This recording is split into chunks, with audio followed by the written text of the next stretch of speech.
तो ये कहानी है इब्रानियों की, जो मिस्र में 400 सालों से गुलाम थे। यहाँ पर रहकर ये मिस्र के लोगों के लिए काम क्या करते थे। उनके लिए बड़ी बड़ी मूर्तियाँ महल बनाना इनका काम था, ताकि उनके शहर को खूबसूरत बनाया जा सके। लेकिन यहाँ पर इतना काम करने के बावजूद भी इब्रानी गुलामों के साथ बहुत बुरा सलूक किया जाता था। फिल्म की शुरुआत में हमें एक महल दिखाया जाता है, जहाँ पर एक मीटिंग चल रही थी, क्योंकि सरहद पार इनके दुश्मन हमला करने के लिए तैयार थे। वहाँ का राजा कहता है कि मैं ये नहीं चाहता हमारे दुश्मन हम पर हमला कर दें, इसलिए हमें वहाँ पर जाना होगा और उनका मुकाबला करना होगा। यहाँ पर महल में जो आने वाले कल को बताया करती थी, वो ओरिकल लड़की बताती है इस जंग में हमारे एक कमांडर की जान को खतरा होगा, और जो उसकी एक जान को बचाएगा वो इस महल का अगला राजा होगा। यहाँ पर राजा के दो खास आदमी थे, एक तो उसका बेटा और दूसरे का नाम मूसा था, जो राजा की बहन का बेटा था। ये सब अब जंग में चले जाते हैं। एक पल ऐसा आता है कि जब राजा के बेटे की जान को खतरा था, यहाँ पर मूसा ने राजा के बेटे की जान को बचा लिया था। जब ये जंग से वापस महल में आते हैं और राजा को जब ये पता चलता है कि मूसा ने उनके बेटे की जान को बचाया है, तो राजा अब सोचने लगता है, जैसे कि औरी के लड़की ने बताया था, कि जो जंग में कमांडर की जान को दूसरा कमांडर बचाएगा वो अगला राजा होगा। राजा अब ये बात करने के लिए अपने पास मूसा को बुलाता है और कहता है कि मैं जानता हूँ तुम आने वाले कल की बातों पर यकीन नहीं करते, और मेरा आने वाला कल मेरे पेशेंट को ये बताती है कि तुम मेरे अगले राजा होगे, पर मैं तुम्हें अपना वारिस कैसे चुनूं? मूसा राजा की बात सुनकर कहता है, शायद आप ठीक कह रहे हैं, और मैं आपके बदले राजा कैसे बन सकता हूँ। इसके बाद अब एक और मीटिंग बुलाई जाती है, जिसमें बताया जाता है कि इब्रानी गुलाम वो बहुत ज्यादा तंग कर रहे हैं और सही से काम भी नहीं कर रहे। अब इस बात का पता करने के लिए राजा अपने बेटे को हुक्म देता है कि जाओ और जाकर पता लगाओ कि आखिर माजरा क्या है। जैसा कि अब ये पेशन गोई हुई थी कि अगला राजा मूसा होगा, तो राजा के बेटे के दिल में इस बात को लेकर मूसा के लिए शक पैदा होने लगता है। अब मूसा राजा के बेटे के पास आता है और कहता है कि तुम गुलामों के पास मत जाओ, ये तुम्हारी शान के खिलाफ होगा। आखिर तुम राजा के बेटे हो, मैं इन सब बातों का पता करने चाहता हूँ। मूसा जब उन गुलामों के पास जाता है तो वहाँ के हालात बहुत खराब थे। गुलामों को उनके काम के बदले इनाम देने की बजाय मारा पीटा जाता था। मूसा जब वहाँ के वजीर से बात करता है तो वजीर बताता है कि इनके साथ ये सब इसलिए किया जा रहा है, ये गुलाम हमारे खिलाफ बगावत पर उतर आए हैं। मूसा कहता है तुम इन बातों को छोड़ दो, मैं गुलामों से खुद बात करूंगा। मूसा अब इब्रानी गुलामों के सब बुजुर्गों को एक जगह पर जमा करता है और उनसे बात करता है। उन गुलामों में से एक बूढ़ा आदमी बोलता है कि हम बस अपने मुल्क वापस कन्नान जाना चाहते हैं। मूसा ये सुनकर कहता है कि तुम जानते हो वो इलाका कितना खतरनाक है, वहाँ पर कितने खतरनाक कबीले के लोग रहते हैं, अगर तुम वहाँ पर गए तो कभी बचकर वापस नहीं आ पाओगे। मूसा उस बूढ़े आदमी से पूछता है कि तुम मुझे बताओ कि तुम्हारा नाम क्या है। वो बूढ़ा आदमी कहता है कि पहले तुम मुझे बताओ तुम कौन हो। मूसा उन्हें बताता है कि मैं महल से आया हूँ, मेरा नाम मूसा है और मैं राजा की बहन का बेटा हूँ। ये सुनकर सबको न जाने क्या हो जाता है, सब लोग बहुत खुश हो गए थे। अब इस बात के बाद वही बूढ़ा आदमी अपने एक आदमी के जरिए मूसा को अपनी बस्ती में बुलाता है। मूसा जब उसके पास जाता है तो बूढ़ा आदमी इसे अब सारी कहानी सुनाता है। कहता है कि जब तुम पैदा हुए तो उस साल एक पेशेंट गोई प्रोडिक्शन की गई थी कि हमारा मसीहा पैदा होगा जो हमें छुड़ाकर यहाँ से ले जाएगा। उस साल जब महल में इस बात का पता चला तो महल के लोगों ने हर इब्रानी बच्चे को मरवाने का हुक्म दिया। तुम्हारे माँ बाप तुम्हें किसी भी कीमत पर खोना नहीं चाहते थे, इसीलिए उन्होंने तुम्हें एक संदूक में बंद करके नदी में बहा दिया। उस वक्त महल के राजा की बहन उस नदी में नहाया करती थी, वो तुम्हें अपने साथ लेकर महल में चली गई और अपना बेटा बना लिया। तुम असल में इब्रानी हो। मूसा उस बूढ़े आदमी से कहता है अच्छी कहानी थी, मैं तुम्हारी इस कहानी पर बिल्कुल यकीन नहीं करता। जब वो बूढ़ा आदमी मूसा को ये कहानी सुना रहा था तो उसे दो और आदमी भी सुन लेते हैं और लालच में आकर महल में जाकर सब कुछ वजीर को बता देते हैं। इसी दौरान राजा की हालत भी बिगड़ने लगी थी, राजा की जल्दी मौत हो जाती है। अब नया राजा उसके बेटे को बना दिया गया था, जो मूसा से नफरत करता था और बहुत ही बेरहम जालिम इंसान था। वजीर आकर सारी सच्चाई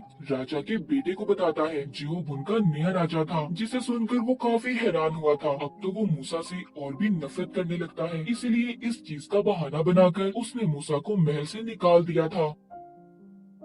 मूसा यहाँ से जाने से पहले अपनी असल माँ से भी मिलता है, जो उसको सारी सच्चाई बताती है। इसके बाद मूसा आगे अपने सफर पर निकल गया था, जहाँ पर इंसान का नामो निशान भी नहीं था। थी तो सिर्फ वहाँ पर मौत। जैसे तैसे कर मूसा अभी कबीले के पास पहुँचता है, जहाँ पर वो देखता है कि कुछ लड़कियाँ हैं जो कुएं से पानी भर रही थी। तभी वहाँ पर कुछ आदमी बकरियों के झुंड लेकर आते हैं। वो आकर उन लड़कियों को कुएं से हटा देते हैं और खुद अपनी बकरियों को पानी पिलाने लगे थे। ये देखकर मूसा जब वहाँ पर पानी पीने लगता है तो वो आदमी उसे भी मना करते हैं, मगर मूसा के पास एक बहुत बड़ी तलवार थी, जिसे देखकर वो सभी डर गए थे और वहाँ से चले जाते हैं। जिसके बाद जब वहाँ की लड़कियाँ ये देखती हैं कि मूसा ने उनकी जान को बचाया था, तो वो उसे अपने गाँव में खाने की दावत देती है। और इस तरह मूसा अब यहीं पर रहने लगा था। उसे एक लड़की से प्यार भी हो जाता है। बहुत जल्दी उनकी शादी भी हो गई थी। मूसा के यहाँ एक बेटा पैदा होता है। यहाँ पर रहते हुए उसे 9 साल बीत चुके थे। वो अब भेड़ बकरियां चराया करता था। एक दिन बहुत तेज तूफान आ जाता है। उसकी बकरियां तूफान की वजह से एक पहाड़ पर चढ़ गई थी, जिसे यहाँ के लोग गॉड खुदा का पहाड़ माना करते थे। जब मूसा अपनी बकरियों को लेने ऊपर चढ़ता है तो बहुत ज्यादा मिट्टी और पत्थर नीचे गिर रहे थे, जिस वजह से वो मिट्टी में ही दब जाता है। उसका सिर्फ मुंह बाहर था। थोड़ी देर बाद जब उसे होश आता है तो देखता है कि एक दरख्त को आग लगी हुई है। तब उसके पास एक बच्चा आता है जो कहता है कि तुम यहाँ पर आकर अपने पुराने लोगों को भूल गए जो तुम्हारा अब तक इंतजार कर रहे हैं। वो जानते हैं कि एक दिन उनका मसीहा उन्हें आजाद जरूर करवाएगा। वो ये बातें सुनकर बेहोश हो गया था। अब जब उसको दोबारा से होश आता है तो वो अपने घर था, जहाँ पर वो अपनी बीवी को उस बच्चे के बारे में बताता है। कहता है कि मुझे लगता है गॉड मुझे इशारा दे रहे हैं कि जाकर मैं अपने लोगों की जान को बचाऊं। मूसा को एक बार फिर ये बातें सुनाई देती हैं, इसीलिए अब उसने ये फैसला किया था कि वो दोबारा मिस्र जरूर जाएगा। मिस्र पहुंचकर सबसे पहले ये उसी बूढ़े आदमी के पास जाता है जिसने इसे सारी सच्चाई बताई थी। वो कहता है तुम्हारे जाने के बाद हमारे साथ और भी बुरा सलूक होने लगा है। अब रात को मूसा चुपके से महल के अस्तबल में जाता है, जहाँ पर यहाँ का नया राजा यानी कि राजा का बेटा भी था। मूसा ने पीछे से आकर उसकी गर्दन पर तलवार को रख दिया था। राजा जब देखता है कि ये मूसा है तो वो कहता है तुम्हें जिंदा देखकर खुशी हुई मेरे भाई। मूसा कहता है हाँ, तुम तो चाहते थे ना कि मैं मर जाऊं, पर देखो मैं जिंदा हूँ। वो कहता है कि मैं यहाँ पर इब्रानी गुलामों का हाल देख कर आया हूँ। तुम उनके साथ बहुत बुरा सलूक करते हो। अगर वो तुम्हारे लिए काम करते हैं तो उनकी मेहनत का फल मिलना चाहिए, ना कि मार। इतना कहकर मूसा यहाँ से जाने लगता है। राजा कहता है कि उन लोगों की बातों में मत आओ। मूसा कहता है मैं उन लोगों की बातों में नहीं, बल्कि मुझे तो गॉड खुदा की तरफ से इशारा मिला है कि मैं उनकी मदद करूं। इतना कहकर मूसा वहां से चला गया था। इसके बाद दिखाया जाता है कि महल में एक मीटिंग बुलाई गई थी, जिसमें राजा कहता है कि मेरे पास मूसा आया था। उसने मेरे गले पर तलवार रखकर उन गुलामों को आजाद करने की बात की है, तो अब उसे जिंदा रहने का कोई हक नहीं। वो जहाँ पर भी नजर आए उसे मार दो। अब जिस भी फैमिली से मूसा के बारे में पूछा जाता कि वो कहाँ पर है, जो मूसा का साथ दे रहे थे वो कुछ भी बताने के लिए तैयार नहीं थे। इसीलिए राजा के सिपाही उनको जिंदा ही लटका देते हैं, यानी कि ये उन गुलामों के लिए मूसा के बारे में ना बताने की सजा थी। दूसरी तरफ मूसा को दिखाया जाता है जो गुलामों के साथ मिलकर अपनी एक टीम तैयार कर रहा था, जिसमें वो उन्हें घुड़सवारी, तीरंदाजी और तलवार चलाना भी सिखाता है, ताकि ये सब मिलकर अपनी आजादी के लिए लड़ सकें। बहुत जल्दी मूसा की टीम तैयार हो गई थी। सबसे पहले ये लोग ये प्लान बनाते हैं कि ये मिस्र के रहने वाले लोगों को तंग करेंगे, ताकि वो अपने राजा से कहकर इन्हें आजाद करवा दें। वो उनके घरों में भी आग लगा देते हैं, यहाँ तक कि उनकी कश्तियाँ भी चला दी थी। एक दिन मूसा के पास वो ही बच्चा आता है जो उस दिन उसे पहाड़ पर नजर आया था। वो कहता है कि जो जंग तुम लड़ रहे हो इसमें तो सदियां लग जाएंगी, तुम कभी भी नहीं जीत सकते। मूसा उस बच्चे से पूछता है तो फिर मुझे क्या करना चाहिए। वो बच्चा कहता है बस देखते जाओ अब क्या होता है। वहीं पर एक आदमी खड़ा मूसा को ही देखे जा रहा था कि वो किससे बात कर रहा है, मगर उसे वो बच्चा नजर नहीं आता। इसका मतलब उस बच्चे की शक्ल में मूसा के पास गॉड आए थे। और अगले ही दिन मिस्र की नदी में बड़े बड़े मगरमच्छ आ जाते हैं, चीड़ फाड़ कर खा जाते हैं। यहाँ तक कि नदी में एक भी मछली जिंदा नहीं बची थी। कश्तियों में बैठे हुए सभी लोगों को खत्म कर दिया था। पानी के बजाय नदी में खून बहने लगता है, जिस वजह से इनकी फसलों को भी पानी मिलना बंद हो गया था और सारी फसलें बर्बाद हो जाती हैं। फिर इन पर मेंढकों का हमला होता है। बहुत सारे मेंढक मिस्र में आ गए थे और जब ये मेंढक मर जाते हैं तो उन पर बहुत सारी मक्खियां आ गई थी। वो मक्खियां तादाद में इतनी ज्यादा थी कि ये लोग खाना भी नहीं खा सकते थे। फिर इसके बाद कोढ़ की बीमारी फैल गई थी, जिसने ना तो राजा को छोड़ा था और न ही रानी को। इन सब के बाद भी राजा बाज नहीं आया था। एक दिन मूसा एक घोड़े पर लिखकर राजा के पास भेजता है कि तुम्हें गुलामों को आजाद करना होगा, वरना इसके बाद और भी आफतें तुम पर आ सकती हैं, जो गॉड खुदा की तरफ से हैं। मगर राजा अभी भी मानने को तैयार नहीं था। इसके बाद तो वो गुलामों पर और भी जुल्म करने लगा। जब गॉड ये देखते हैं तो अब मिस्र में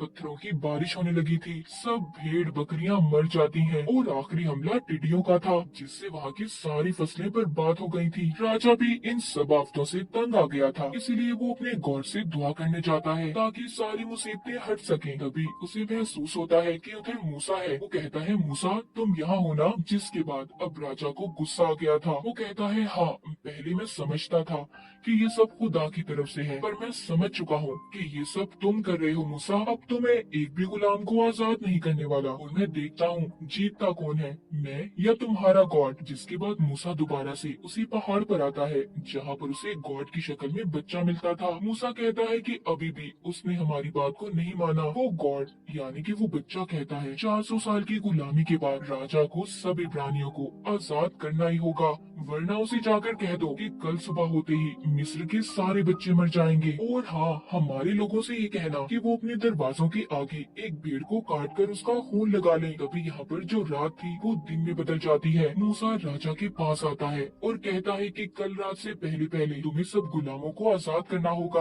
वरना यहाँ पर जितने भी बच्चे हैं सब मारे जाएंगे। जब रात होती है तो एक काली परछाई ने पूरे मिस्र को अपनी लपेट में ले लिया था, जिससे कि मिस्र के सभी बच्चे मर गए थे। सुबह को राजा अपने बेटे की लाश को मूसा के पास लाता है और कहता है कि कैसे गॉड है तुम्हारे जिन्होंने हमारे बच्चों को मार दिया, जाओ निकल जाओ सब यहाँ से। उसने आखिरकार हार मानकर सभी गुलामों को आजाद कर दिया था। मूसा अपने लोगों को लेकर उनके मुल्क की तरफ रवाना होता है, मगर कुछ देर के बाद महल में जाकर राजा को ये एहसास हुआ था कि उसे उन्हें ऐसे छोड़ना नहीं चाहिए था। इसीलिए अब वो अपने साथ 4000 लोगों को लेकर उनका पीछा करता है। हालांकि वो मूसा से अभी 4 दिन पीछे की दूरी पर था, लेकिन उसके पास घोड़े थे, इसीलिए वो उन तक जल्दी पहुंच जाता है। उधर मूसा को भी ये बात पता चल गई थी कि उनके पीछे मिस्र का राजा आ रहा है, इसीलिए वो अपने लोगों को पहाड़ के रास्ते से जाने का कहता है, क्योंकि वो जानता था कि राजा के घोड़े इस रास्ते पर नहीं चल सकते। और होता भी ऐसा ही है। जब राजा के घोड़े उस रास्ते से गुजर रहे थे तो घोड़ों के पाँव फिसलने की वजह से वो खाई में गिर जाते हैं। राजा का बहुत बड़ा नुकसान हुआ था।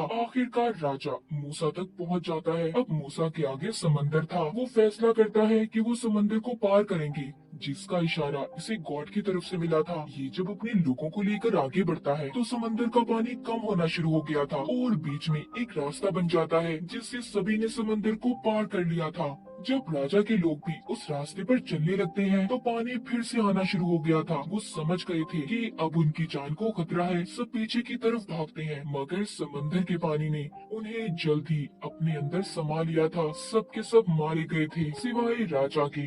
राजा अब बिल्कुल अकेला हो चुका था, वो कुछ भी नहीं कर सकता था। मूसा अपने लोगों को लेकर आगे बढ़ता है। सबसे पहले ये अपने घर जाता है, जिधर उसकी बीवी और बेटा थे। उसे भी अब गॉड पर पूरा यकीन हो चुका था। वो यहाँ से सभी को लेकर कन्नान उनके मुल्क की तरफ रवाना होता है, जहाँ पर वो आजादी से अपनी जिंदगी गुजार सकते थे। कहानी के आखिर में हमें दिखाया जाता है इस सफर में मूसा के साथ वो बच्चा भी था, जो गॉड के रूप में इसके पास आया करता था। और इसी के साथ इस फिल्म की कहानी यहीं पर खत्म हो जाती है।